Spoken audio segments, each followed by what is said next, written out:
Today, I'd like to comment some confusion information. Nowadays, rumors and prophecies are spreading that a great disaster will occur in Japan on July 5th, 2025. Among them, there is version that says a Nankai Trough earthquake will occur. In this regard, I'd like to recommend a cautious way of dealing with this issue. As far as earthquakes are concerned, modern science cannot tell us where, how large, or when an earthquake will strike.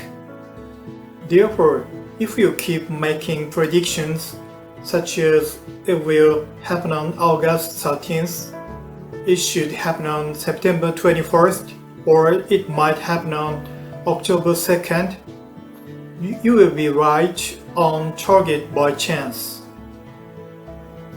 YouTubers who just want to get public attention are in a very advantageous position. When asked, what do you think of the bold and serious predictions about the risk of earthquakes?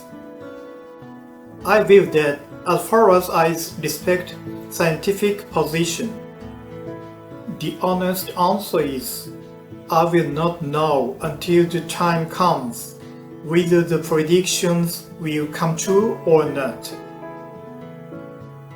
The soothsayer will not take responsibility if the information is off.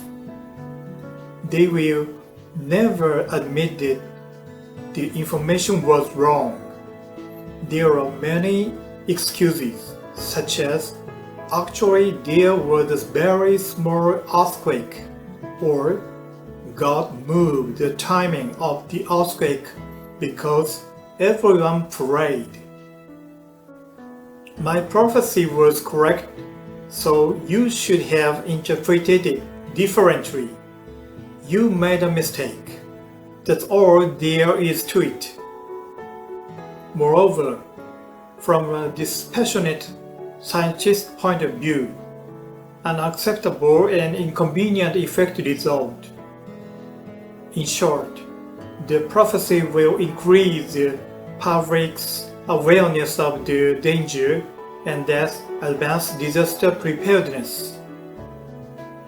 The point also needs to be carefully observed. The enthusiasm for disaster prevention may rise and then quickly cool down. If this happens, it may spoil the effort that have been made so far. But prophets will not be interested in such things, even if there is a negative impact on society. They will probably think that it's not their fault. Many mass media outlets have shown a warm attitude toward prophets. They have ignored worthless information and let prophecy go unchecked. The soothsayer can exploit the fact that the mass media is silent. The soothsayers make a fuss, saying, "Look, the mass media is hiding inconvenient facts." The soothsayer will convince you that you and I are the only ones who know the truth. It's easy rhetoric. A conspiracy is quickly formed. As long as you believe it, the conspiracy theory wins the place of truth. What should the media do? The media should resist the situation. They should provide countervailing information for the public. However, the media should be aware of the backfire phenomenon. When the media quotes a prophecy, the prophet will quote that quote and make more noise. Thus, like on fire, the flame of rumors is fanned.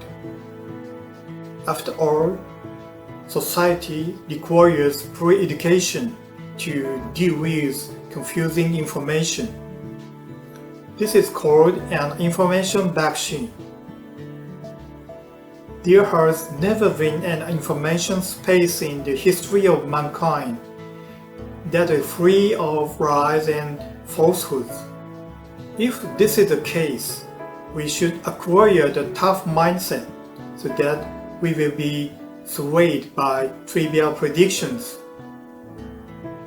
To avoid being misled by the information that a major disaster will occur in Japan on July 5th, 2025, we must be prepared for disasters on a regular basis.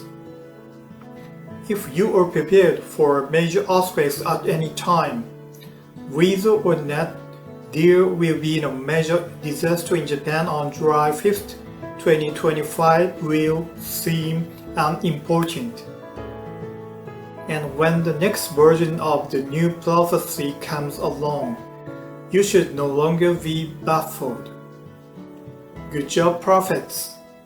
If you, yourself, truly believe in your own prophecy, then put up your highest level of defense. And it's your ingenuity and idea that you should share with the public. It's not the uncertain risks that should be spread, but the certain measures. Everyone will soon know which is the more constructive and sensible information for society. Let's gain insight into the true purpose of information, and let's take advantage of the vaccine of information from everyday life.